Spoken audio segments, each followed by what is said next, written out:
all for being here.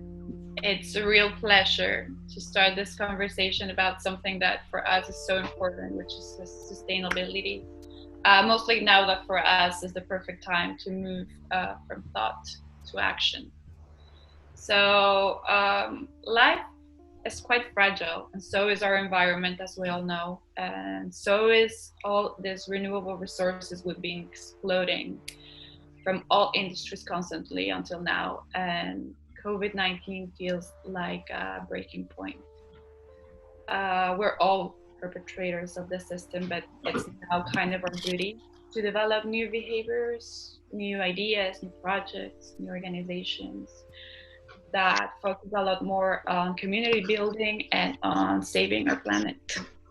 So during this conversation and after it, I wish we all question ourselves on how aware we are of the relationship we have with nature and how the human beings have been behaving with it and how our governments have been behaving with it and what are the next steps to take from now on. So now to get you all a little bit in context of Loom, we are a collective based in Barcelona, but made by creatives and by artists, young artists, different profiles, and that all have this common desire to explore our realities. We have this beautiful project, which is Loom Festival. Due to the current situation, we had to postpone it to 2021, our third edition. This year it was going to have a great step forward since it was going to go from one day to a full week programming. But we're trying to adapt to the situation. So that's why we created Loom Senses, which is a digital initiative, like you all know, to explore the same thematics through multidisciplinary points of view, and to really continue on the reflection and on the exploring of all these things we want to share, we want to know, and we want to other people to know as well.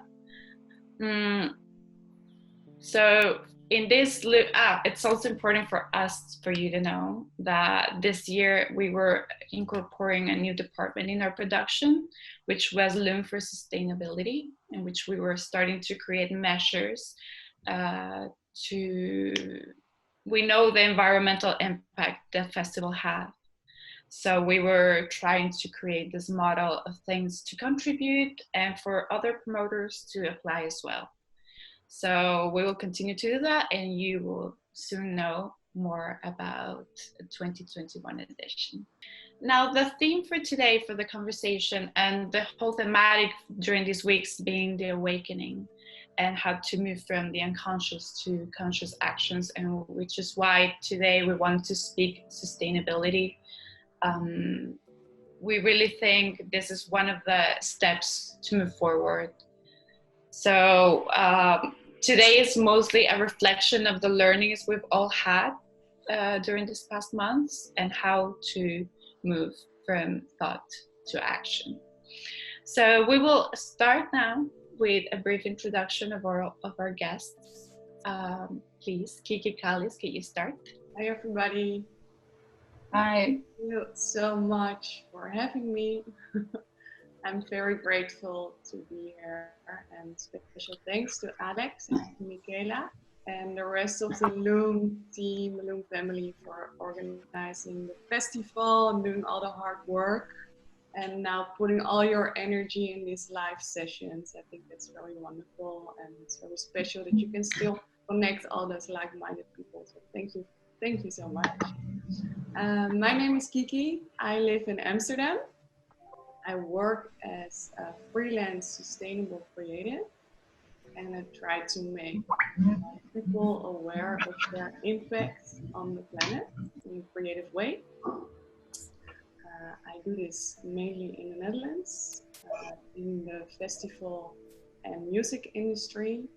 And besides my projects within this industry, I'm also started my own community for freelancers, because it can be very lonely and hard to work on your own. And that's why we started a community to connect people and help them growing their own business and connect them with like-minded people. So that's me in a nutshell. I love being into nature as much as possible, and I love Barcelona and Spain, and I can't wait to see you all in person. Thank you, Kiki, and we can't wait to have you here again. Please, Anna, could you introduce yourself? Yes. Hi, everybody. Some like familiar faces here. So nice to see you. Thank you for having me. Thank you, Micaela, for putting this together. I think it's very important that we start like talking about those things. You know, little by little, you start discovering people that are into that and that are willing to change things. So I think you are doing a good thing. In discussing this matter. I'm Anna Sting. If you know me by that name, that's my artistic name. I'm a photographer and a director, but I see myself as a multidisciplinary artist because I also do like my own personal things, and I try to combine nature, music, and all kind of art to create what I have within me. And I'm also very connected to nature since I'm a really young girl, and so important for me to like have this balance between our lifestyles and what can we do to kind of like move it a little bit more towards like a more sustainable. I don't like this word, but a more sustainable future. And yeah, I think that's it. We can just like learn more about each other when we talk later. So thank Yeah. you. Thank you, Anna. Now we have Lorenzo, who's representing Akasha Hub. Could you present you, Lorenzo? Sure. Hello, everybody. Yeah. So I'm Lorenzo from Akasha Hub, Barcelona. We are based in Clot, in Glorious, in pretty much the center of Barcelona, more or less. We have been active a few months already, working on what society can improve, let's say, from a perspective of people.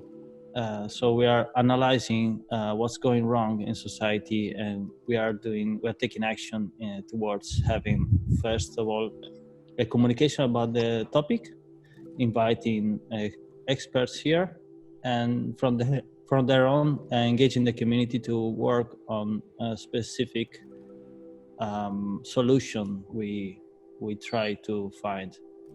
One of those is Green City Lab. So we'll talk, Kate, about that. And we have other projects like Children's Parliament. Or yeah, anyway, it's about governance. It's about finding a way to make the society work better. We are in collaboration with the government now, local government. We are in collaboration with pretty interesting startups all over the world, with some university also here in Barcelona. And this is a never-ending discussion. We just got started. So hope to see you here. Yes, thank you, Lorenzo. And now Kate representing Green City Lab, which is a project from Akasha Hub, like you said. Kate, hi.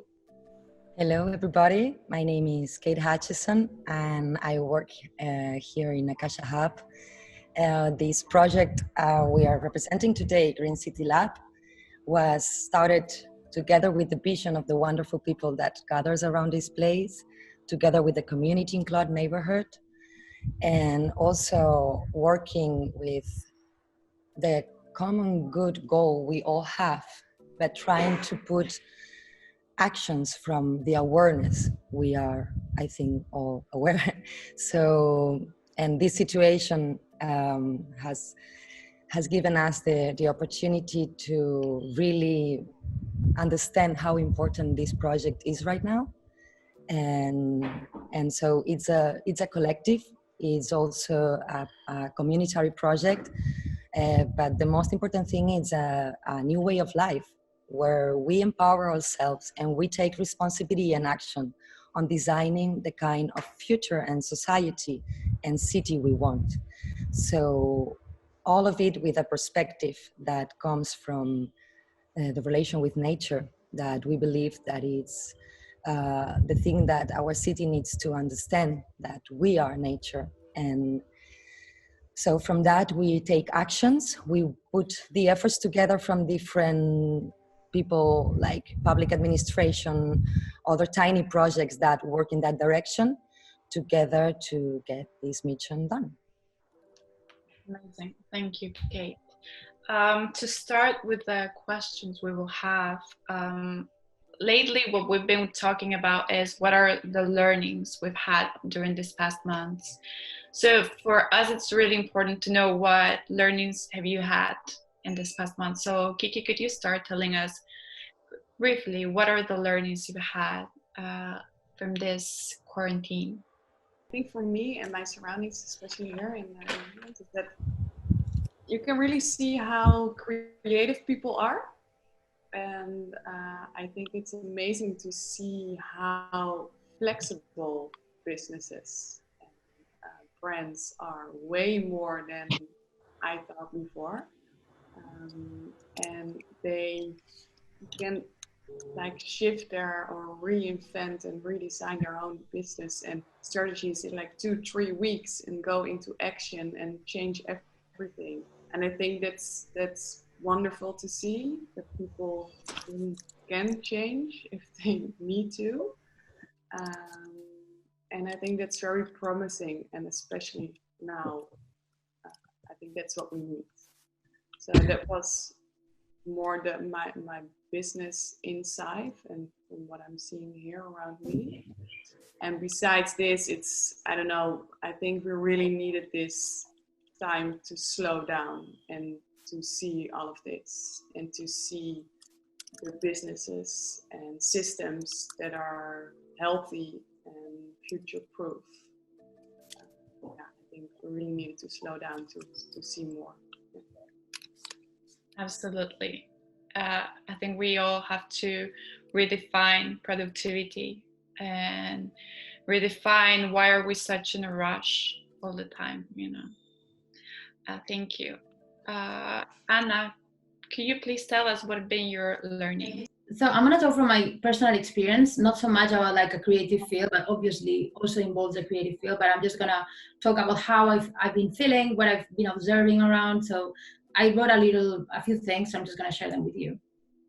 First of all, I see two different type of people, like big different groups, which are the ones that are like that believe fear, that believe the news, that believe the media, and they are just like doing like more the sheep type of person that I consider that are ruled by fear. And then I see a lot of people that are also wanting to change things and are also like wanting to change themselves, and you know, they are like working towards the inner selves and the outer selves, and they are like being like, okay, I was thinking this for this time, now I want to do something about it. So that's a big difference that I see two kind of like people. I also realize that nothing is forever. I think we are always like so comfortable in our realities and like what we consume, where we go, like, you know, clothes, food, everything, jobs. But we realize that nothing really is forever. Nothing materialistic is forever. Like it disappears. I also think that we are more resilient than we think. I think we became stronger, but we are also more fragile than we think.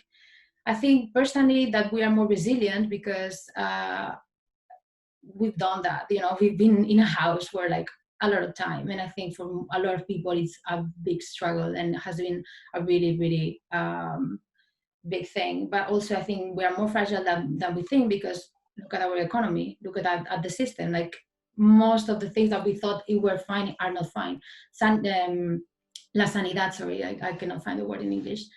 Is not okay, like economy is not okay, the systems are not okay, politicians are not okay. Like we can see like we are more fragile than we thought we were, and that's a really good thing as well. I also think that there is more than one truth. I always believe in like, I'm very like dominant, and I always believe like what I knew and what I heard, it was like the truth. But now that I'm like sitting and listening to more people, there are so many truths, and they are based in your experience. there are as many different experiences and realities as there are people, you know what I mean? So I think that is also very important to like acknowledge. I also think that from chaos comes change, which I love change. I like it's I love change. Like there are people that don't like to change, I love. So I think from chaos comes change, which is also a big shake for society and for everybody. And what I said, I think that we are seeing that things that are materialistic are less important, and things that are not materialistic are things that we are really craving right now, like family or like personal work, or you know what I mean, like walking around, breathing, having time for ourselves. So yeah, these are the things that I noted, that I observed, and that I felt myself as well. Thank you for sharing, Anna. And I think that somehow these points of view, personal also points of view, also affect all the industries we work on. So I mean, everything is changing, everything is transforming now. Loren, so please, can you tell us what are your learnings from your point of view? So first of all, I have to say I've been pretty lucky. We foreseen this coming, and we just run away from Barcelona since it was like the worst place to be in that moment. In this moment, still, we've been 2 months in the mountains, and from there I could see. I concentrate more in the more abstract image, let's say, since I wasn't in contact with what's happening here. I think the most important lesson I got from here, from this period, is that in any way, whatever thing can happen to us, it's every time is let's say a trigger to change, a trigger to reinvent ourselves. But also another thing that I think would be nice to consider more and more is how delicate this all is, and how much power we are putting in one single point, referring to the system that is managing us. And we are supposed to manage the system, but it's actually the opposite direction most of the time. And yes, we can actually do something if we really understand what's happening. The big part I saw, there was such a chaos in this culture in these 2 months. People saying many different things, and you don't know where the information is coming from and if it's true or not. So in that moment, we just take our action based on what we know, and we convince ourselves that we understand stuff just because that's what we see in the screens. We don't know if the information we see is reliable, if it represents most of society or just a part.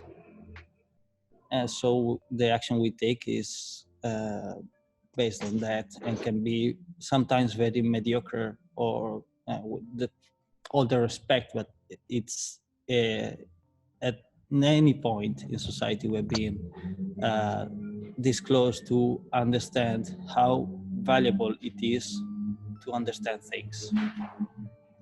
So I think this is the main lesson I learned from this. Okay, thank you for sharing. Kate, what is your point of view from learnings? What have you been learning this past months? Well, I have to say I haven't been in the mountains myself, so I'm more with the Anna's experience a little bit. Like, this has been a real challenge, at least for me. It's impossible to keep quiet. Like, I'm making an effort right now. No. But and it's being in an apartment, all the feelings, like living it from the city. I think after I have passed, I'm grateful for being here, for this challenging situation, because it has only proved a lot of things that we already thought. And the most important thing that I think that this opportunity has to teach us is that it's been a break and a release to the planet, first of all. We've given the planet some earth, some air. Nature has been blossoming stronger than ever. Animals taking over the city, all these funny videos we've been seeing. The quality of the earth. I was looking with Hector before some information and details, and it has never been that clean after the Second World War.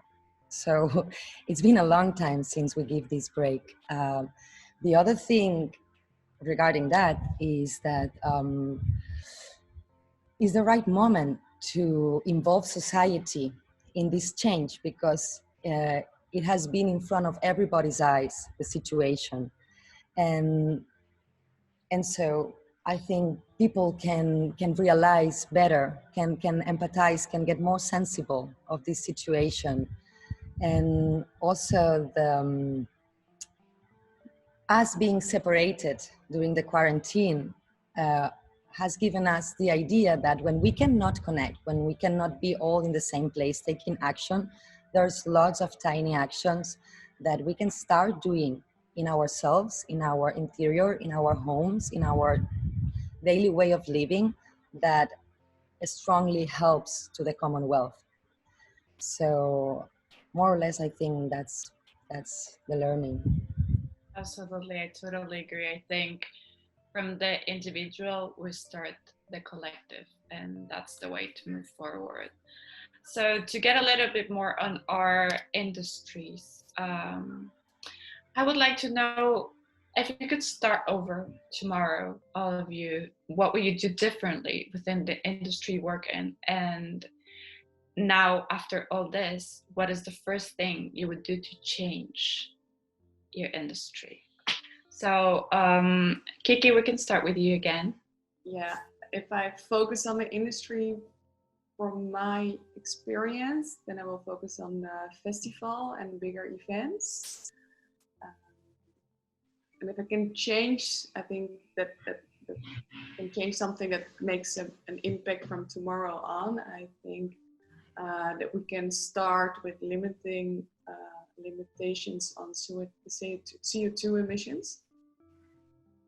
For example, here now in the Netherlands, you already have some regulations and guidelines that you have to follow before you get your permits. For example, you have to have a sustainable energy plan. You have to work with hard cups. You have to give people tap water. And I think that's now in Amsterdam within festivals that are organizing more than 2,000 people. You have to check all the boxes, and if not, you won't get your permit. So that's already a very good thing, and very, I think the way forward. But I think the next step would be measuring all the limitations and setting, for example, for one organizer, but not only the organizer, but also the brands, the brand activations, the designers, everybody who's involved into the festival, to let them work with a maximum of CO2 emissions. And I think if we work with more limitations, I really hate regulations, that I have to say this, but we have to do something to push brands and designers and producers and organizers to rethink all the systems, and to push them to rethink the materials they use, transportation. Again, do we invite people from all over the world, all artists from all over the world? How can we do this smarter? We have to use materials from China, or how can we work with local decoration builders, but also local wood, or reusing all these kind of materials, borrowing instead of buying. I think when we push more with these kind of CO2 emission limitations, we can make some bigger steps sooner and work with a production and shift from waste into resources. I think that's something that I would change. Yeah, amazing. I agree with that. Limitations, even though regulations are quite difficult, if you think about it, I think limiting this kind of things is the only way to move on. And measure them properly and share the data and share all the things that we can do. I think it's something we can do way more better here in the Netherlands. And yeah, the people need to have the information of what is happening to know why we're limited as well. Why this new regulation of CO2? Well, because there's a fact. And I think that's part of the next question when we talk about how to communicate this. We will discuss this as well. But yes, thank you for that. Anna, what do you think? If you could start over, or what is the first thing you would do to change now? I want to go through like a few things I wrote down, and then I would say what I would change, like what the first thing, because I don't think it exists, so I just created it and I'm just gonna share it with you. So I work in the film and photography industry mainly, and one thing that I think I would change everywhere, not in my industry, is like the amount of production of any kind, the amount of production of work, the amount of production of like things to buy, the amount of everything. I would just like really cut down the production. So how many videos do you want to put out there? Or if you're going to put a video, do you want to make, for example, if I would make a music video, let's make a music video that is longer and that you just probably publish it one time. Because the other day I was reading, I think in one of your profiles, that digital content also creates CO2 emissions, which I find really interesting. So I think the most important thing is cut production, make better content, more quality content, meaningful content, and not just like be sharing like shit all the time. I'm sorry, but I think with like social media, we are all the time sharing because it's a way of like getting a reaction from other people. It's a way of validation, which I sometimes have to, like, we're all human, right? So that's one of the things that I would change. I would also change, I think there is a lack of collaboration that it's increasing now. I think like people are more willing to collaborate and to do things together. And I think it's way better to do it that way, because obviously you are doing something common with more people. So it's not like doing the same thing, but from different minds and places, right? So doing collaboration also, I think, reduces the production. And also showing love and value to people from your industries. I think we are always kind of like try to fight with who is doing it better, who is doing it cooler. And I think we should really see the effort that other people do and like give love and value to others' work and support it as well. Something that I would change personally in the photography field is like less magazines. People who make magazines really think what they want to say with magazines.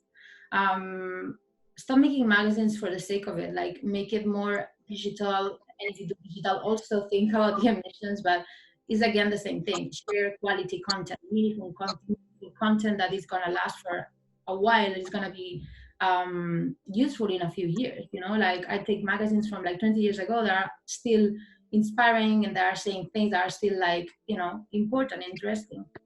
And what Kiki said about like brands, I would ask for responsibility in all the brands that I work with. I don't think I have the right to do that, because I don't think I'm like big enough to like be demanding brands to like be transparent, or like be like, oh no, I don't want to shoot this brand because they do that or they do this, or they don't have like a conscious point of view.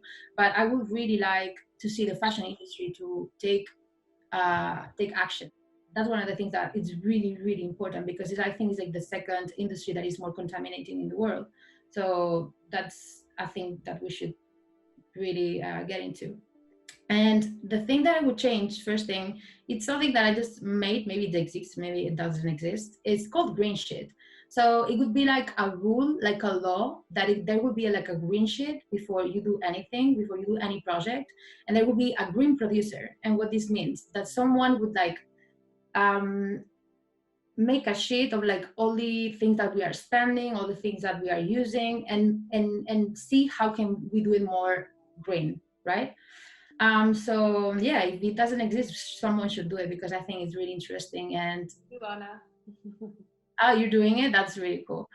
I'm not in my, I don't see it a lot in my industry. One of the things that I always demand, always to my agent, is like, please, I don't want any plastic on set with the catering or with anything, as less plastic as possible.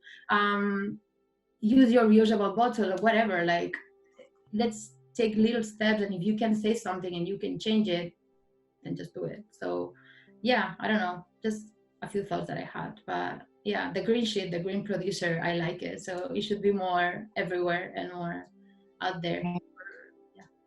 That sounds great. I really like that. And all about the quality content, I think that is something we all need to learn. Really, really learn. It's not a matter of quantity, just producing all the time. It's a matter of what are we producing? What is the message behind our product or our artist or our festival or a movie or our project? I mean, what is the message after everything? So thank you for sharing that. Lorenzo, what do you think? What would you change, or how will you start that change? Actually, I don't know where to start. I feel part of so many fields now. I don't know, I've been passing through product design, art direction, the communication, designing new social networks. Together with Akasha, we realized that there is a need for a proper flow of information, let's say. Nowadays we are living sorry, I'm going back to the information. I think this is a very interesting topic. What you took out. I think bullshit is sometimes needed. Sorry for that. I am not producing bullshit, hopefully, but the chaos is needed. Chaos takes us to independence of free will, let's say, free action. From there, there is a realization of how many people is doing that bullshit, how many people is liking that thing. And from there, you start new things, which makes a lot of sense. So the emergence of this pattern, I think, is important also to analyze. I do feel that the one of the most important thing to do nowadays in the society, and talking about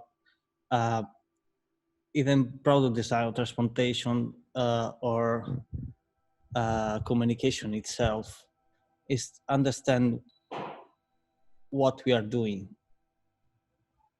Why? It's kind of difficult because there is, if you say that there is a very interesting rock singer, and this is amazing, maybe it's not for somebody who just listen hip hop.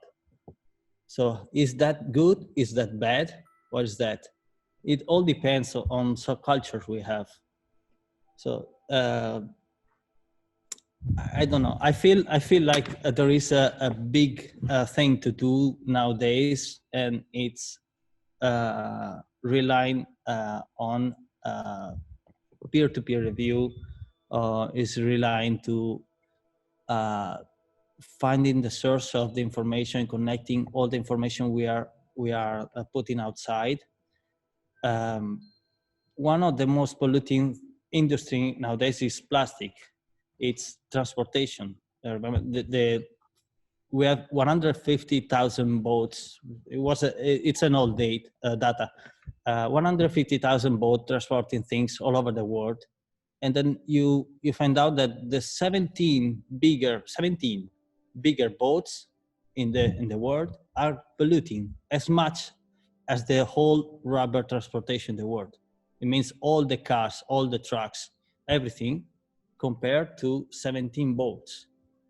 And now we are, I don't know, I bought this Mac, I bought my headphones, and maybe at some point I will need to change this. And so pick up a new truck, more pollution, and I will be complaining about the planet, but I will put my grain of sand in the opposite direction. So I think most of all, to understand what we are doing, understand what we are consuming, where our food is coming from, is understanding if some news we see in the media, it's maybe fake, it's partially real, is exaggerated sometimes, and products are polluting so much. You know the other direction to take, but we need, first of all, action from people, action from groups of people that say, okay, let's propose this, let's put a label on top of the food, say how many grams or kilos of CO2 is emitting. Let's understand what a war means for a society, what it means for evolution, what it means for the environment as well. We are building new cities, new stuff, and destroying all the past things that have been done, and rebuilding.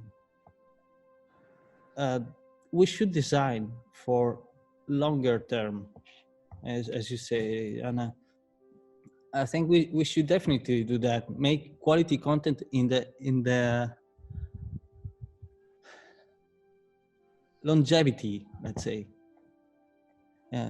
If something is really meaningful, it's proper, it's gonna last. As we see 1984, we see many books that be published in the past, and they are still like, oh man, this was like 70 years ago they wrote this, and this is actual. So first of all, I think we need to understand the topic, then enter a bit deeper and understanding that this is not about appearance, it's not about conviction, it's about understanding properly and getting deeper inside what's happening. So pretty much there. I think that's something that Akasha Hub does that we all should consider to move forward now, is to create support networks as well, you know, to collaborate once and for all. We all have the same goals after all, so to inform, to reflect, and then to take action from a collective point of view, to grow together. You know, I think that is something like you guys do a lot, and that I wish many of us in all industries, in the creative industry, as entrepreneurs, consider from now on. Just to work together with others is super valuable. So yeah, I don't know, Kate, what do you think? What will you do to start over, or what are things you would change from now on? Well, I'm so happy that I've heard so much of my own personal opinion, and I think I speak for more than me, regarding what Lorenzo said about transportation, what Anna said about industry. And so I want to add a few things, saying that I agree with all of that. I want to talk from also the different industries and the industrialization itself, meaning that I come myself also from the photography and cinema industry. And I totally agree with you, Anna, the kind of production, having a person who could study what is the impact of that production and how to reduce it. It should be not only in the cinema industry, but in any industry, that we have to be responsible for the things we buy, the things we consume. So I would change in any industry that if you're not going to be helpful, you have to be paying for it as a luxury, at least. Maybe money sometimes helps us to move forward. So maybe it's a good thing. Like if you're not using this kind of envelope, you're using like cellulosa, for example, I don't know how to say it, and you're using plastic, you have to pay a ton more. Like, for example, in Norway, it's cheaper than in Spain to get rice, but it's like 5 times expensive to get a packet of cigarettes, which it makes a lot of sense for me. I mean, So also, I want to make not only about the planet, which is the first thing, and it includes that, but regarding to the people, I would change structures in the industry. I would change structures. I would go to horizontal way of thinking. I would go to empower people with the potential they have, not only in like they show, like if we are filmmakers, we can do a movie, okay, but maybe we can do other things like I'm doing right now in this project, coordinating the efforts of everybody. And these skills are recognized in each other's eyes. So it's very important that we work together in the same line and we help each other to empower ourselves to grow this tiny bit that makes us shine. So I will change structures. And also regarding from the industry itself, I wanted to say that I think we need, regarding, the social impact industry, I would say we need to get professionalized. It's very beautiful that all the people we are here working for social impact right now, most of us are artists. So that's the thing. That's the way, like connecting everything, right? And to have all that we've learned from these productive jobs, from these productive extractors, we can bring these good things to our movements in a way that we get organized, we get professionalized, we have a good governance, we are all the time thinking if it's good enough and changing it. And this is something I will add to the social impact, because a lot of times you see precarity, and I think this is some of this situation foments the structural tensions that we already see in our system. So I think that we need to value the people who work in social impact projects as the work they are doing for everybody. And I wanted to say something more, I think that regarding, again, industrialization in general, we need to think of circular economy. We have the power of consumption, we have the power to help the neighborhoods, we have the power to give each other a job. It's just that we're thinking from an individual point of view, and if we left this responsibility, we have left our health responsibility to a health system that they have proved it's not that well going. We have proved that the design of the city, we leave it for, I don't know which architect, who are they, regarding the different capacities we have, either regarding the safety of women walking through it, either regarding the needs of families. Or this city, imagine to have a kid in this city, you get crazy all the time. You cannot walk with a kid anywhere. You have to say, stop, no. And we have left all our responsibilities. We have to create our own jobs. We have to recreate our economy. We have to design the way we wanna take care of our own health, and many different things. Maybe I'm not mentioning right now, but take responsibility and create together circular economy. And one more thing regarding the social impact industry, I will say that we have been seeing the people who govern us and the public administrations as an enemy. It tends to happen, right? Like police, and sometimes this misunderstanding that some people are bad or the structures were one way, it is not giving us the opportunity to see that they are changing. And here in Catalonia, when I started this project, I realized how many options we have and how aligned is a lot of people in the government with what we think. So we need to stop thinking of rivals and enemies, and we need to see what we can get from people, what we have in common, and go for it, And I think that's more or less all. Amazing. And something to add to that, in our first live we had Bogomir Doringe, and something that he said is that we all have to start getting political, to participate actively in these decisions that are made. We cannot just see it happen. We now have to be part of it as well. And getting political, making some lobby is very important now. I agree with you, Micaela, what you're saying. And regarding that, for example, Barcelona has a proposal that is Decidim.Barcelona. It's a platform, it's online. And it's something they are trying to change from binary democracy to participative democracy.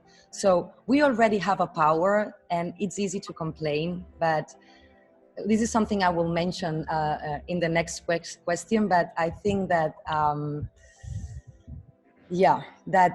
sorry, I lose my track, that, what you were saying again, Micaela? I lost my sentence. Get political. Yeah, exactly. So I think that we have a lot of tools and that we are not using. We are not using, and that's it. I think that somehow we think that we have no power in it, and that what if I do something? It won't work. So many people have this thought, and when we get together, we have more power. And when we know the right people that are more close to the decision making, then the power is more close. I mean, so it's important to make lobby, to get political, and to participate in the decision making for all of us. So thank you for bringing up the Decidim thing, and we will talk about that later, of course. So following up with the questions, now I would like to know how, from your perspective, should we reinforce the messages in our project, in our creations, in our organizations? How can we emphasize this more and prioritize these messages from our projects and organizations? What do you think, Kiki? To say something to Anna, because she said that you don't feel like you can say to your clients, for example, you have to do it in this way. I think you can, and I think you have to.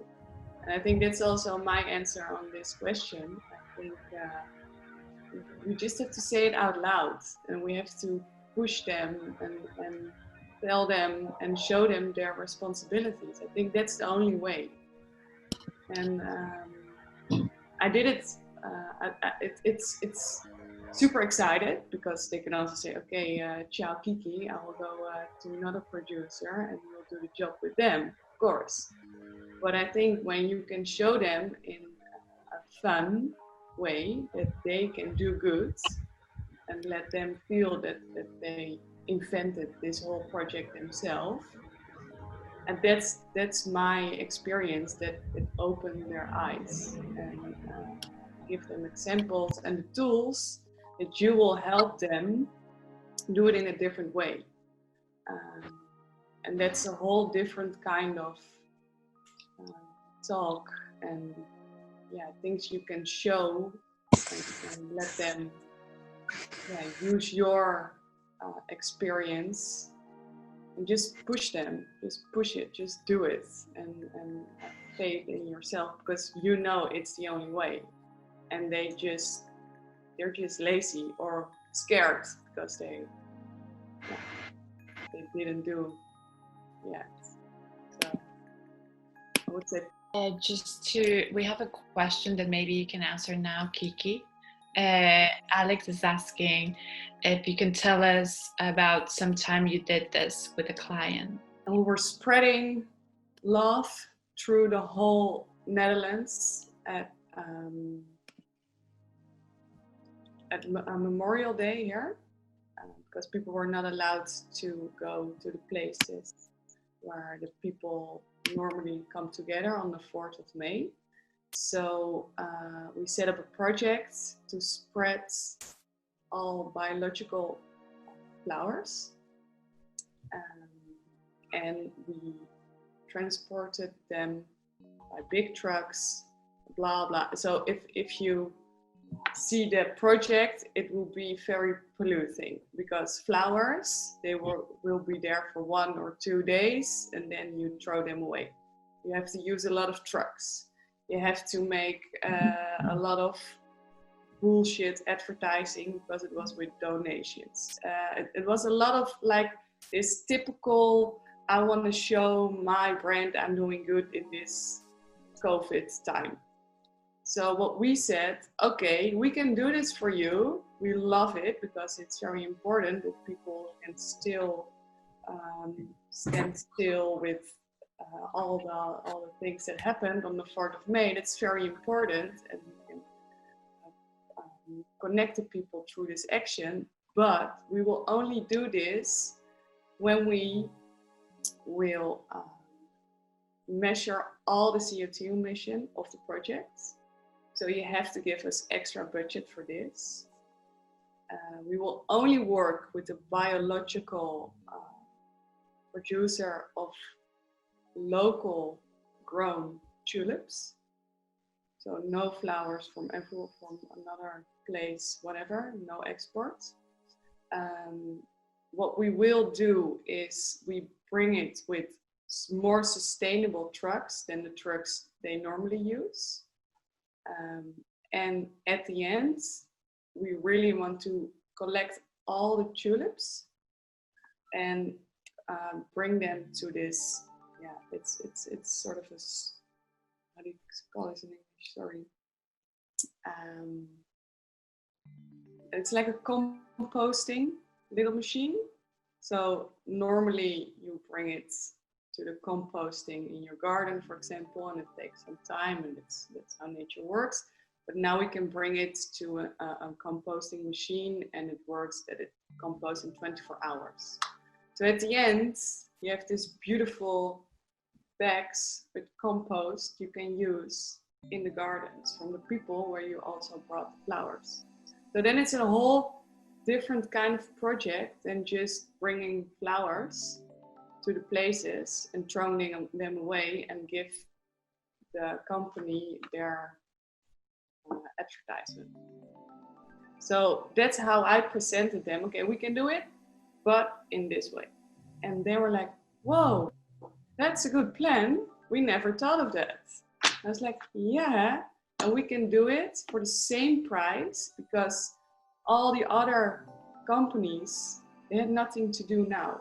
So we were like, okay, let them, this was a really big client, show them what we can and how we can make it really cool. And in the end, the project was such a big success with all the donations. So we had some extra budget. So we gave all the extra budget to a local seaweed farm. That's a project from a friend of mine. They're growing a seaweed farm here in the North Sea. And this seaweed, I think it's one of the most beautiful products I know. It also adapts CO2 emission. So in the end, we sort of compensate our CO2 emissions by donating our extra budget into their project. They were doing crowdfunding and now they get their goal and they can start an extra seaweed farm. Amazing. Yeah, I'm very happy that I could do this in these crazy times. Yeah. It's amazing, Kiki, really. And, you know, in the end, this client, he feels so good because he thinks he did it. And he gets all the clapping hands from all the other clients and all the colleagues. And now they feel how it feels to do something good, but really good. Yeah. And I think that's what I mean with push it and tell them with your enthusiasm, like, okay, I love your idea, but maybe we can do this. What do you think? Yeah? Looks nice, eh? Let's try. Yeah, be a silly guy. Let's try. Think if we do it in this way, we can do it, and we can all do this. Absolutely. When you have a choice, you go. And we all have. Yeah. Absolutely. Thank you, Kiki, for that. And that is the way to just, in a way, sell it to those who don't understand it yet. But hopefully people will start to understand it a lot more these days. Anna, what do you think? How will you reinforce these messages in your projects? From my experience, I always talk from my experience because, you know, I think your experience gives you your own reality and your own ideas and whatever. So what I've learned throughout my life is that do your thing. Like, don't waste time into telling people this is right or this is wrong or this is this or this is that, you know, like do your thing and be the example that you want to be. Like, do your thing. Like, for example, I'm a vegan, right? So I'm not the type of vegan that goes to the table and are like, oh, you are eating a dead animal. Do you like to eat dead animal? Like, no, I'm just doing my thing. And at the end of the day, for example, people around me in America when I was living in LA would come to me and be like, oh, what are you eating? What is this? What is that? And you have to do nothing but do your thing. And people will come around and be like, what's that? You know? And I think also being perseverance, like just non-stopping it, like just do what feels right within you. Like, don't listen to other people. I think for me, for example, it's sometimes hard because like I take really bad when people say something bad about what I'm doing, because I usually, you know, I do things with like so much love, and I try to do things with so much love that if something is wrong or I hurt somebody or somebody, like, you know what I mean, took it the wrong way, I just get like overwhelmed. But I've realized that there is always gonna be someone that doesn't agree with you. There is always gonna be someone that can think that you could have done better or that you are not doing enough. But I think it's just do what you think you have to do it, perseverance, and that's it. People will come to you. There's so many people, like for example, I didn't say before that I'm doing the Now series. I started like in October because one day I woke up and I don't really watch TV. I don't like watching TV. I really usually go and check my own news and like inform myself in the sources that I know that I trust. You know, I don't really trust normal TV. So but one day I woke up, I was here at my dad's. He watches TV every time. Like now I'm here with him and he watches all the news like all the time. And I'm like, Dad, they are saying the same exact thing, breakfast, lunch, and dinner. Like, why are you watching the news? Like, it's just like, it's giving me anxiety. And I woke up one day and I was like, I'm done. I don't like this reality. I am done complaining to myself about like why the world is so bad, the world is this, the world is that. And I woke up and I was like, I want to change it. I'm gonna do something that creates an awareness around my community and connects to other communities in the world that have something to say. Because we need to start listening. We think that we know everything in the northern countries and we have no idea about anything. I mean, obviously we do, but we need to have these connections. We need to have this communication. So it's that. It's just like wake up, do your thing, do it perseverant, doing nice, be intelligent, be clever, do it with love. And I'm 99% sure that it's gonna be a successful project. That's the only thing. People will see it. It's just like what is real, what is done with real intentions. It's that. There's no other way. That's our hope. That's our hope now. And I think we're all, at least here today, and most of our friends as well, we are doing it with a good reason. And we just have to collaborate with each other and share each other's messages to get to more people every time. Thank you, Anna. What do you think? How would you reinforce these messages on projects and organizations or yourself, and how to involve others to commit to change? So where to start? I think the first point we have here is attracting people. And I think we creative are masters in that. We are connecting companies, we are connecting economical interests with actions. And most of the time these actions are giving back sometimes pollution, sometimes good things, sometimes society shaking. We have the tools, I think, and by tools I mean mental tools, to connect, to be able to take out what's more meaningful to people. We understand people, we understand industry. We are connecting them. So in the moment you, and Kiki did a good example, in the moment you show them that there are better possibilities to do things, and this is what people want, automatically company will follow you. It's like, oh, okay, I didn't have that. I didn't know about that. And this is one. The other part is engage with people who actually know their shit. And there are people out there, there are very interesting projects, even non-funded, it means volunteer projects, in made in an international collaborative way. So you have people from all over the world building applications in this case, but also all way of action, starting from Fab Lab, community gardens, to tools of, for example, Decidim in this case, or other tools of governance.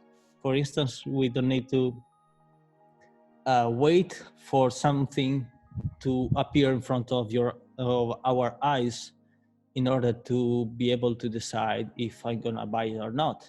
I can also suggest it and say, okay, your company, can you do a shoe like that? Can you do a car like that? Can we do this kind of things in this way? Can we help?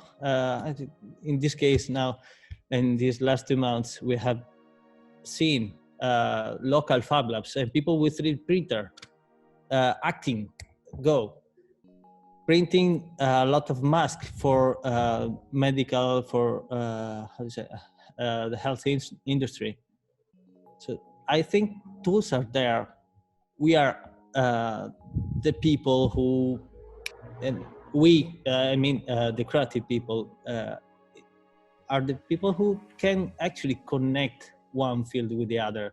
We can foresee what we want to achieve, and we have the tools. Most of the time we have the tools to mitigate something happening now, or to deviate what's the actually trend is in industry, in publication, in quality of content, in tools we are using. We can use Facebook, or we can use I don't know, another application that use less gas. We can use Amazon, or we can search for food in a local area, or we can produce ourselves the food.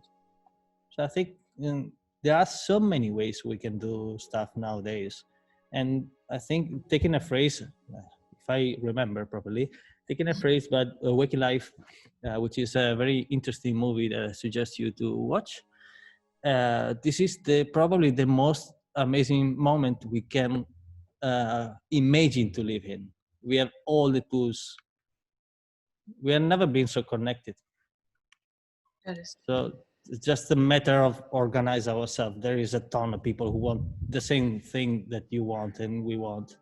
So organize ourselves and take action. Thank you. Yes, organization is the most important thing now, just to get together with others that are feeling the same way. And luckily, there's a bunch of people feeling this way now. Maybe more than we think and that we can think of. And maybe we just have to start. This is something very personal for me, but what I try is to speak about this all the time. And that's how I discover most people around me think the same way. So this is something that we should all be speaking, I think. But thank you, Lorenzo. What do you think, Kate? How can we reinforce these messages in organizations, in our projects, and in ourselves? I think it's true what you just said.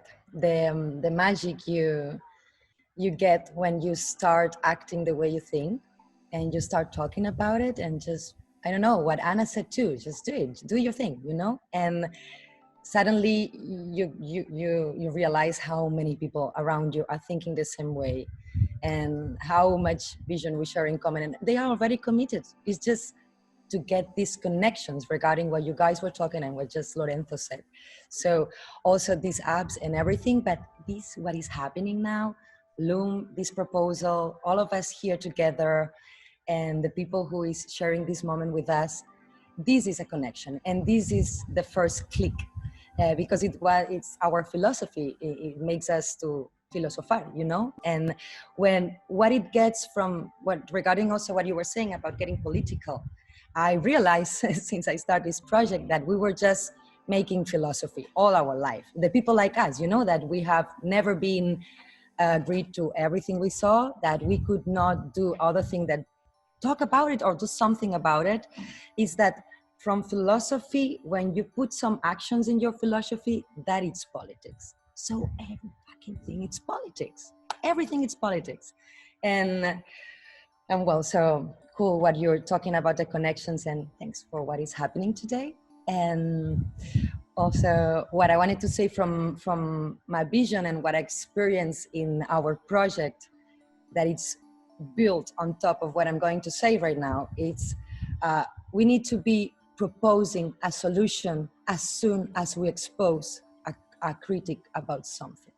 Mm-hmm. I know it's not easy all the time, but we are, as you were guys saying, we are creative minds. We have the skills. And as we were talking about, have the structure of the production system, but make it healthier, horizontal, but get the production and the structure.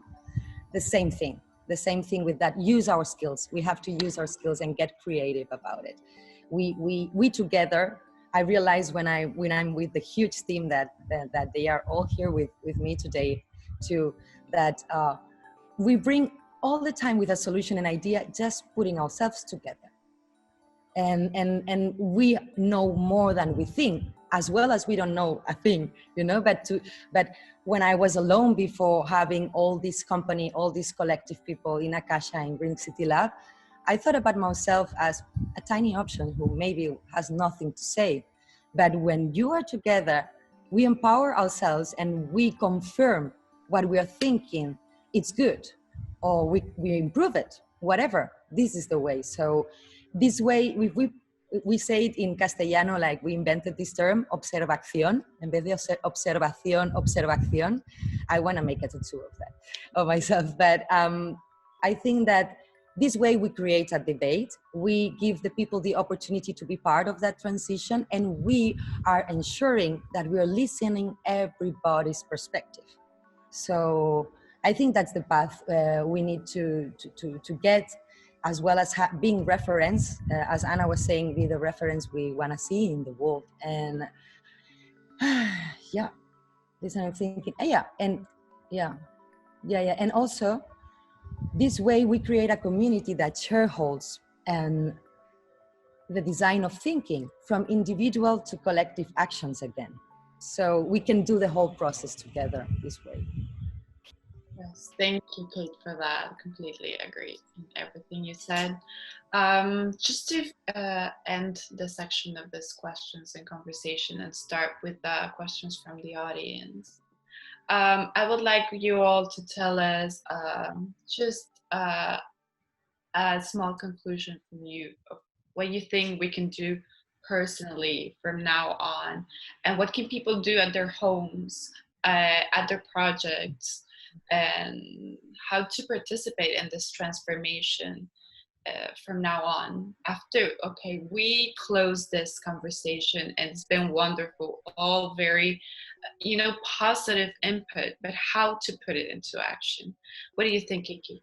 I'm very practical. And I think something super easy that you can start from tomorrow on is with sort of everything you would buy. Like, do I really need this? Do I really need this? And I think food, you need it. So then you can go to another question. Okay, is this good for me? But the first question, like, do I really need this? And if you need it, can you borrow it? Or can you rent it? I think that's super practical that you can try and play with. Instead of make it something you can't do, try what you can do. It's something you can play with from tomorrow. Amazing, thank you. Anna, what do you think? I think that's the base. Analyzing, like, I'm a funny example because I come from like very deep fashion. I had a fashion blog when I was like 17. So I was not really thinking about what I would wear. I would buy here, I would buy there. And one thing that made me stop blogging was me researching about like where my clothes were coming from. Then I saw these documentaries that opened my eyes, and I was like, what am I doing? Am I really selling to all these people, to all my followers, the clothes that have been tinted by blood from other women in other worlds? Like, no. Like, I don't want to I don't want to do that anymore. So from the 17-year-old fashion blogger, I think now it's like my person that I am today, and hopefully in like 20 years I can be way better. But I think it's like sitting down, really analyzing where you buy the clothes, where you buy the food. If you can buy kilometer zero food, then buy kilometer zero food. Stop going to malls, stop going to big places, like stop feeding the big industries, buy local, upcycle. Like I'm so excited and so into upcycling now. Like I want to share it with fashion people. Like we can use what we have around us to make new things. We don't have to produce more, like at all. Reduce what you have. Do you really need that? Like Kiki said, do you really need that? And I think that's the base. I think also what Kate was saying about the collective and the communication, just like talk to other people, collaborate to other people, borrow other things. I think we are so into ourselves. We are so like individuals, like we are scared of like asking something to someone else, like starting this conversation. Just do it. Like we are so scared of that, and once you do it, it's so easy. It's so fucking easy. So first thing is start by yourself, look at what you have around and what you consume, and also the words that you use, and spread the word. That's what I do. Like I spread the word, and I use my platform and I use my visibility to share the message. Okay, you like my look, fine, but you have a message after this. You have another post after what I'm wearing or what I'm doing or what you think is interesting for you right now. Like be clever. I don't know. Thank you, Anna. Completely agree. What would you say, Lorenzo? Actually, I don't know if I'm the right person. If I'm a good use case, since I've been working on this like the last 2 years. Probably I'm going to. Well, I started growing food here at home, first step, and probably I will go. I don't know. Probably living rural, outside of the city. Maybe not much, since we are very connected. We can see each other in the face, and maybe once in a while we can come down to Barcelona and see people. Hopefully the bars will still be open. And we can have good time together. Another thing, I'm starting from here. We're starting from Akasha Barcelona. Is a podcast called The Potato is Hot, where we start talking about topics that are very meaningful and listening to different voices. We have before I was talking about these subcultures and how the meanings are different depending on the culture you are in. So connecting, maybe talking about economy, and you take an economist and I don't know, a social project, or you talk about religion. You have theologies and you have some favela person, and you start talking about topics that usually they are talked inside a closed room or inside the same subculture. There is nothing more productive than connecting people, I think. So this will be one of the main things I will focus on from now on. And I think in this moment is much needed, this kind of conversation where shouting to each other was cool. Now it's like so meaningless. Mm-hmm. Ignoring is the new hater, I suppose. Then yeah, I will go for the neighborhood, probably try to figure out if there is some need around here, and trying to understand people around in our local area, in our block, in our building, in our street. Try to understand if there is some need, if we can manage the resources better. Maybe I have a empty flat and there is somebody, of course, searching for a flat. So maybe we can arrange something. I have a drill, as Kiki said. I think Kiki or Anna said it before, I think. If I have a drill, I want to lend it out to somebody out there, so we don't need another drill because it's mine, because I can control it. Every time I need it, I have it there in the wardrobe or whatever it is, and then I don't use it during 2-3 years, and then I have to use it.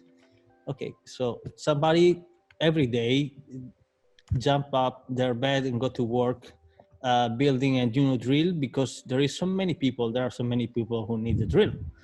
And so it's happening with the water, for example. We can have a much better quality of life if we just take, I don't know, a glass bottle, and we use that. Imagine having that on your table, or imagine having that made of plastic. The industry of plastic bottle is the most polluting in terms of plastic pollution in the water, for example. This is another thing that is present every day. I'm not sure what else, but I'm sure I will find something else to do, because there are so many things we can make better. And Google itself a few years ago did this research that with the 2% of the energy we are using nowadays, we can live the same quality of life, the same.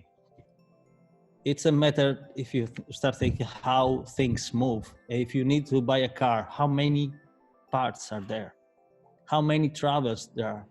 From mines to deposit, to elaboration of product, to transportation, mounting them, and then I have the car, I throw away after 10 years and will go in the garbage. And somebody else will start again their day, will start working on a car, will start transporting pieces. And actually, our life is not much better. If you take a car from 10 years ago and from now, it's not so different. Maybe it's connected to the internet.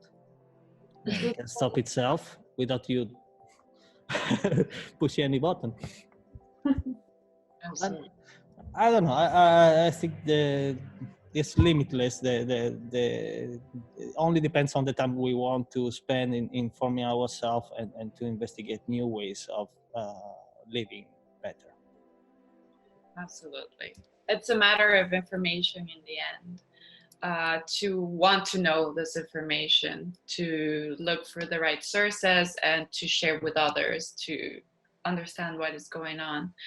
I think that in a way, this applied to, for example, the creative industries. The thing is to, like you said, and like we've been saying all along, to connect to others that are thinking about this as well. What do you think, Kay? What would you say? How to move on personally and in your project? This is my favorite part, actions. and also this is this is all about what we're talking about, what our project is about, because there are a lot of tiny actions. The first, I will say, start growing, grow everywhere. Like we can grow where the trees are, and there's this thing that you can put around something. We can grow in our community spaces that are empty, or private spaces that are empty. We can grow in our roofs, in our terraces, in our balconies. We can grow in the kitchen some stuff. There are many things that since we did during the confinement or in the quarantine, we started doing that because we were closed. And how do you do a green project, you can still do it. You can still do it in your kitchen. You can still do it in your balcony. You can start preparing some seeds for in a month or two when the quarantine is open. You can plant them in a real soil, and that's what we did. And I encourage people to do that because you think it's so complicated to get sustainable because you see it as a big thing.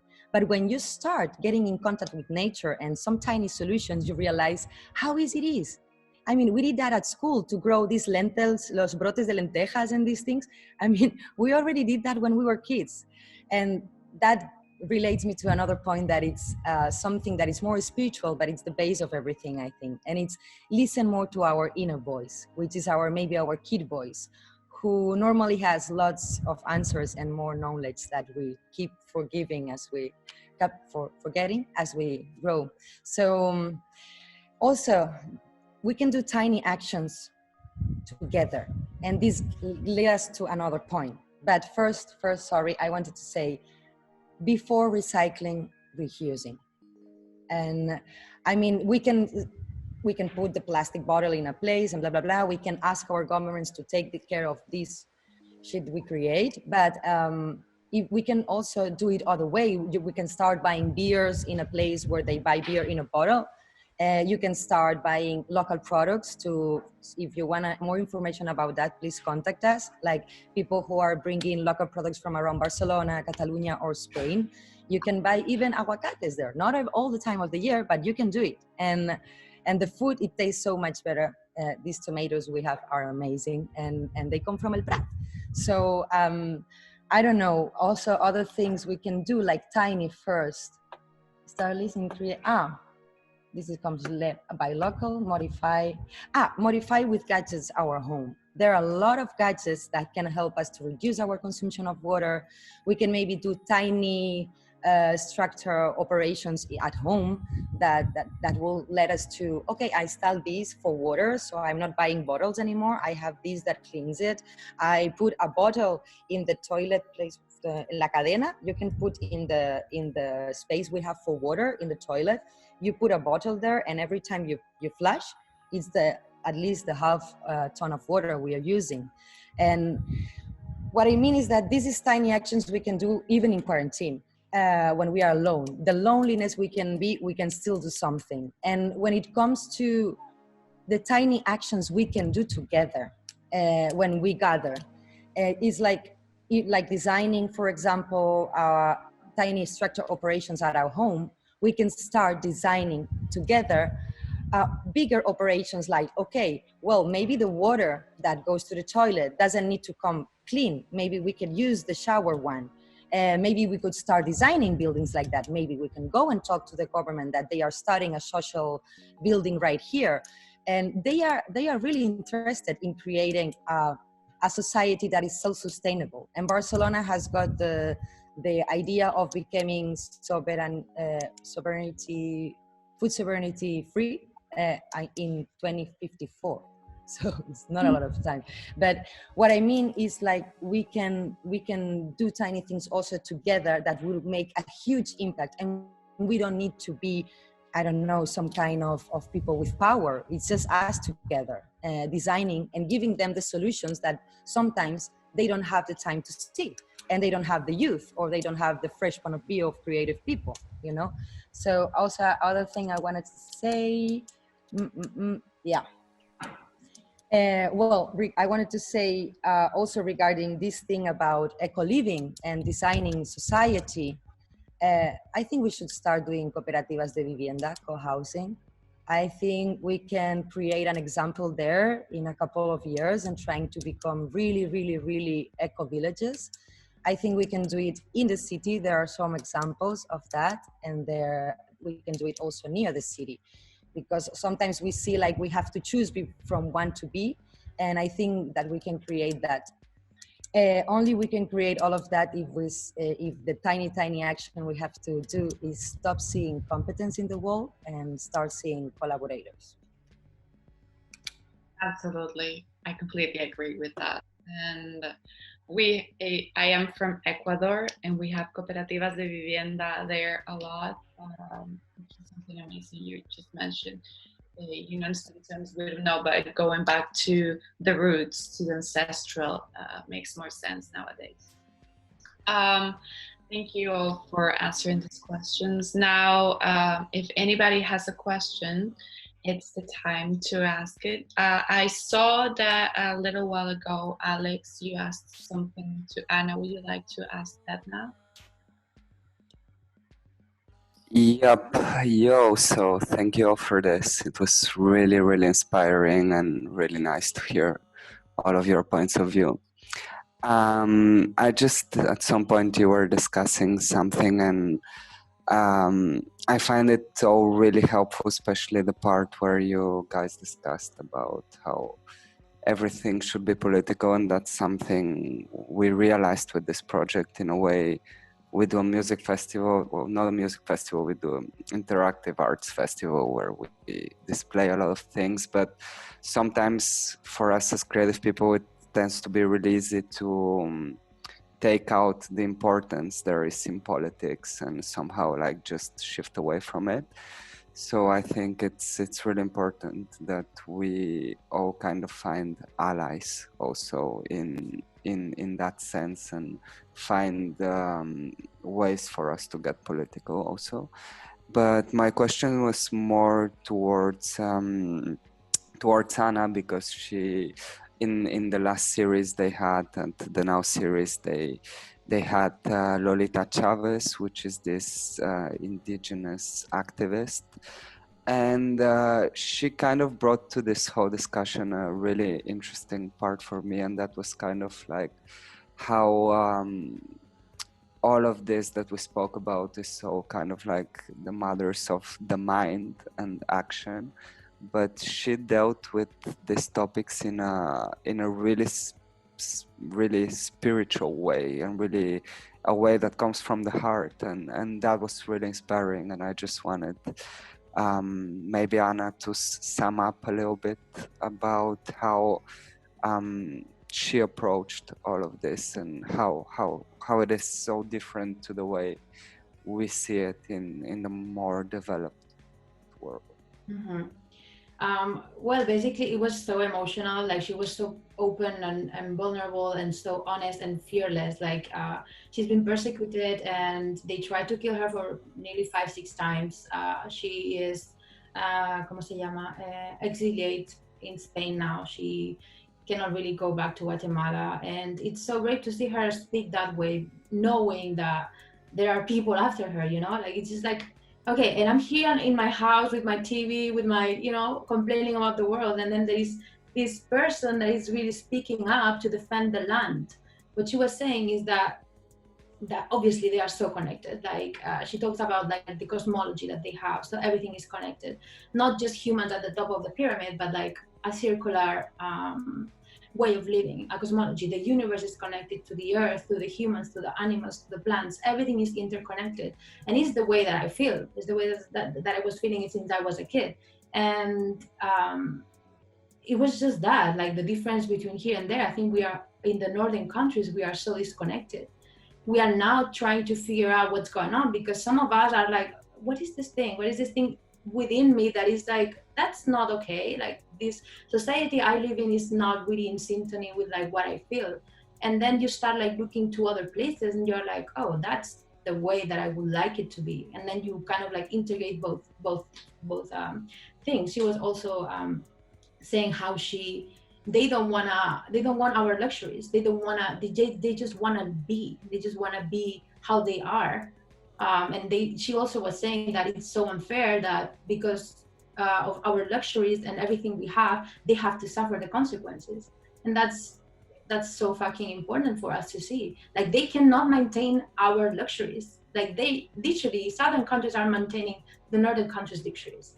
We cannot do that anymore. We have to see, starting for where do we consume, what brands. She was talking about Coca-Cola. If you have to cut me, but she was saying how they are draining the waters of the mountains in Guatemala. Every Coca-Cola you drink, I don't want to ask anybody to stop drinking Coca-Cola, but I mean, it's your choice. But just thinking about those things, you know, like thinking about the big corporations, we all know, or we should all know, that are way more powerful than politics and politicians. So we have to start from there. Like, so yeah, it's insane. Every conversation that we have in the now is a conversation that makes us reflect and be like, okay, what am I doing that I can change? You know, and yeah, that was it. So I just ask you if you like to join other conversations in the now series, to join us, because it's insane. Every time that you leave a conversation, you are like, okay, I need to change that, or I need to rethink about this, or I learned a new thing. So yeah, thank you, Alex. I wanted to add something about what Anna was saying, and also about our last question, that the thing that I think we can do to create impact and to go from individual to collective, that is something I really wanted to say and I forgot about it, is to get involved in local projects, in the problematic where we see it, and gather together. Like, for example, if you're interested in what we're talking about, go to Akasha. If you're interested in sustainability in the fest industry, go and talk with Loom Festival. Try to help them to get that goal. And if you want to do something about growing, if you want to recreate and design the city, come to us and do it together, you know. And I just wanted to say that I think the most important thing we can do to go, because we're talking about individual and collective, that to go from individual to collective is to help our local projects that are already on and to get involved with the community. I just don't wanted to miss that. And when Anna said the thing about the indigenous and all that, it was like, and that's it. Thank you, Kate. And I was gonna save this for last, but now that you mentioned this, I also think that a way to actively participate is to involve with local projects like Green City Lab, which you're representing. So when we post this video afterwards in YouTube, we will have a link that will direct you all to vote for the project within this Decidim new platform. So just count on all of our votes. And if any of you want to support an actual project nowadays, what we have here, Green City Lab, and we are all gonna support you. Thank you, guys. Thank you. Just for you to understand what Micaela is saying, we are asking a land that is next to us here in the hub to create a new and technological urban community garden. So we want to help through micro agricultura urbana, but in a way that it's modern, that we use the technological innovation and we put it to serve the communities in the neighborhood where people is, our grandpas, our kids, our friends, everybody. So we want to bring technology for agriculture and from awareness on contamination where people is. So we want to bring it to the hood. And we would love all of you to be part of that place. We want just to make it happen, because we see that innovation is one way here, we see that then agriculture is one way there. And as we were talking with arts, you know, like any movement that change our culture comes from art, you know. So I think that's our goal, to put these things together. And regarding us, we want to put these things together, like the public administration, the people in the street and the communities, technology and permaculture, in a way that we can educate ourselves to accomplish all the things we are saying today. Thank you, Kate, for your explanation. I was with Lorenzo in Changemakers Lab, and as you mentioned, all like the indigenous wisdom, I wanted to add this.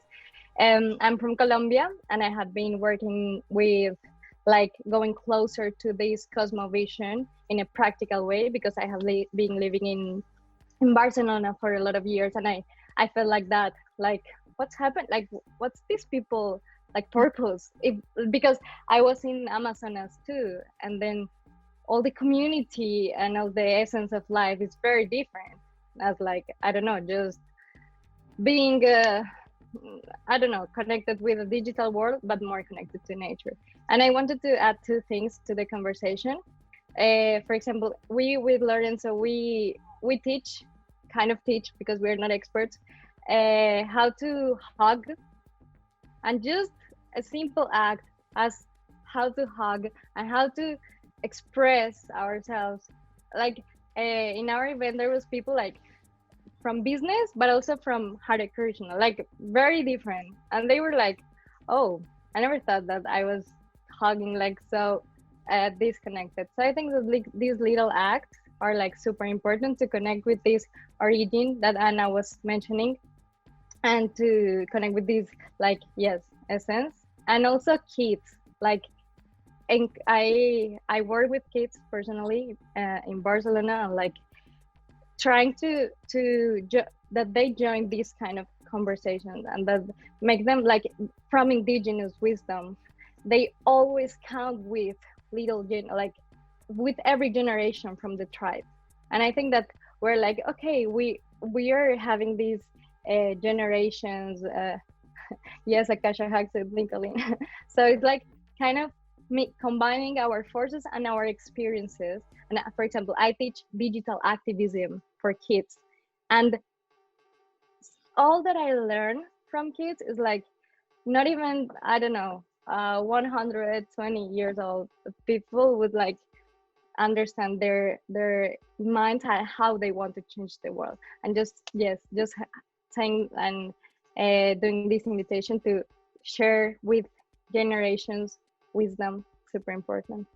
She said about the kids, and actually Lolita was saying that whenever they vote for something, they include the kids, so the kids are there voting as well. Because like we always like, oh no, under 18, they don't think, they don't know, and are fucking geniuses. We should listen to kids more, because we're all the time like, and now that I see with my dad, for example, that when you are a kid, I'm like, oh, your dad is like God, you know, and then when you grow up, you're like, maybe I have to teach my dad some things that I've been learning the past years. And I think we should listen to youth and to kids way more, you know. And yeah, count on kids, vote with kids. Like, why are they not voting? Like, you know what I mean? I mean, maybe not voting because politicians are a bit like, you know, fucked up. But yeah, that's so important. So it's really nice that we are doing that, and that you are encouraging kids to like participate in those things. Because yeah, definitely, we should all be considered in decision making. We should all, from a young age, start to be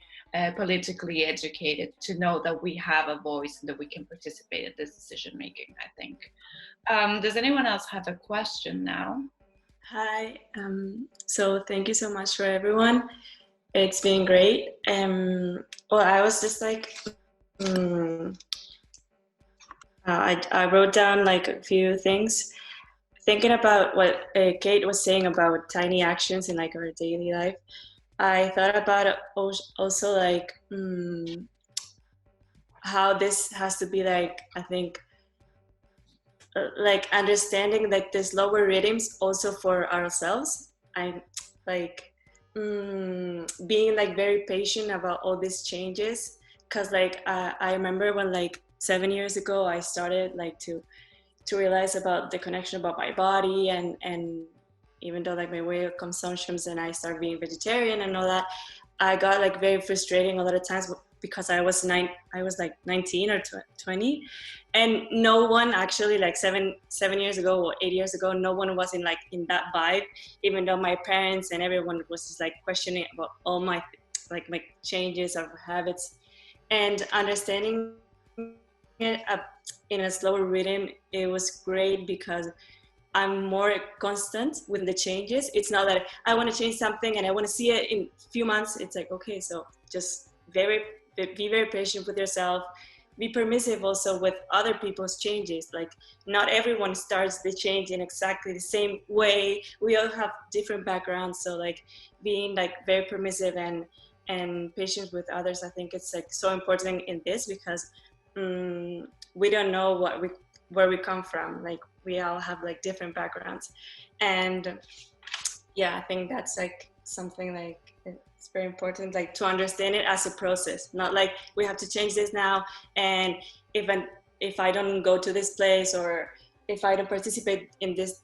So like for me now, I got like very, very saturated with like all these digital platforms, and like really like it gets me like sometimes like I really want to be in all these talks, and like, but sometimes I can't, like I feel like so frustrated and saturated. But I talk to myself and I'm like, okay, just like relax. It's okay to be like this also, and like be permissive. It's not that you're stopping your changes. It's just understanding it as a process. And yeah, I just wanted to add that. Thank you so much. Yeah, thank you so much for your comment. Very valuable. I think that the magic of these topics is that you can find that many other people are feeling the same way, are thinking about this, are giving themselves the chance to reflect, to feel, to be, to redefine what they want to produce and how they want to consume. And within all of our privileges and our positions where we are in the projects we work in, with our friends and all, we just have to take this as a matter of life and death, because it is. We should all be speaking about this and just involving as much as we can this in our projects and in our daily life. So thank you all for being here, for sharing these beautiful thoughts, for supporting each other. Again, just to let you know that if you have any comments or any ideas, they're very, very much welcome for us at Loom. We will be sharing a lot of more things from now on, and we'd love to be a channel to connect people. So if you want to write us on our Instagram page, I will be sure to respond to anyone, to connect you all. If anyone else of you, my beautiful guests, have something to say, please do. Okay. I just wanna add like a little reflection on like what we've been talking. Like what Sophia said is so important, because if you don't recharge, if you don't go and like have your little world and then come back with this energy that you need to like, you know, think and create and sometimes fight like the reality, is not possible. So I think that's one thing that we need to allow ourselves to feel and to, you know, go with what our inner voice, like Kate said. And that's it. If you got inspired after this talk, just go and do something. Just go and do it. Like that's the only thing I can say. Like just start doing something, even if it's small. Just it's gonna be good. Lorenzo, you want to say something? I would just add something to what Anna just said. When we talk to people, try to listen. It's a small detail that can give us so much. We think we understand things. It's just our vision. So in the moment we actually listen, we understand that our pattern had to be adaptable. We had to adapt ourselves to understand a bigger image of what's happening. There's so many things happening out there, and every person is different. So first of all is that, and then encourage everybody to check out decentralized projects, decentralized governance, understanding that the reality we have nowadays is not the reality it's meant to be. It was good, it was pretty well done 150 years ago. Now we have better tools. We can manage better things. I'm sure there is a lot of, even in school projects, there is a lot of innovation in there, and kids doesn't need to learn by memory what you are saying to them. Just ask them. They will find a way. In 30 seconds, they will give you all the data you need. And for the future of their life, they are going to do that. So they don't need to prepare themselves for that if it's not needed. We should prepare ourselves to be curious, to learn new things, to understand if what we think is the actual reality or is there something else. And I think superficiality is interesting because we understand things in a moment. We can see a picture and understand things. We can see a title and understand things. We can push share, but maybe read what you're sharing, connecting to the quality content. Go for understanding things, and then you can share. And there is a lot of people out there again doing things. Just join people, listen to them. Thank you, Lorenzo. Yes, Kate. Regarding what Lorenzo and Sophie and Anna and you were guys saying, I think that listening to ourselves, listening to the others, and listening to our rhythms, as Sophie said, and I was trying to say before in our conversation, to clean up our working structures, to be able to stop feeling guilty of being ourselves, of having our rhythms, as women with our cycles, as people with our days, and that comes and goes. I can be more productive in one day than sometimes I can be in a week. And I frustrate myself. It's just my mind. And it's because I'm trying to follow our structure that it's already obsolete, and adapting to something that's sick, it's gonna make us sick. So listen to the others, listen to our inner voice. And I would like to see a professional environment that works for objectives and goals, but not for timetables and I don't know, informes or things like that, you know? And I don't know, I feel like that when we are together here and the way we are creating these projects, I have to tell you, it works. I've been working better than I've done in all my life. And it's just listening to the others, listening to each other's rhythms, listening to our inner rhythms, and be patient, as Sophie said, and just accept ourselves, stop hating ourselves. Thank you for that, Kate. Thank you so much. So something we all need to hear. Yes, Paloma, you want to add something? No. Okay. Well, thank you all for being here again. Thank you. This has been amazing.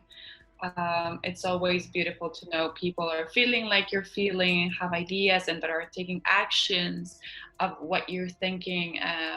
So support each other. This is just a personal message. Support each other, connect with others, propose solutions, involve this in all your projects. Art and social innovation should go together. And just thank you for being here, and thank you for taking that step from thought to action. This is the end, so thank you all for being here. Thank you, Micaela. I think we're creating contracultura here. I think we're making it.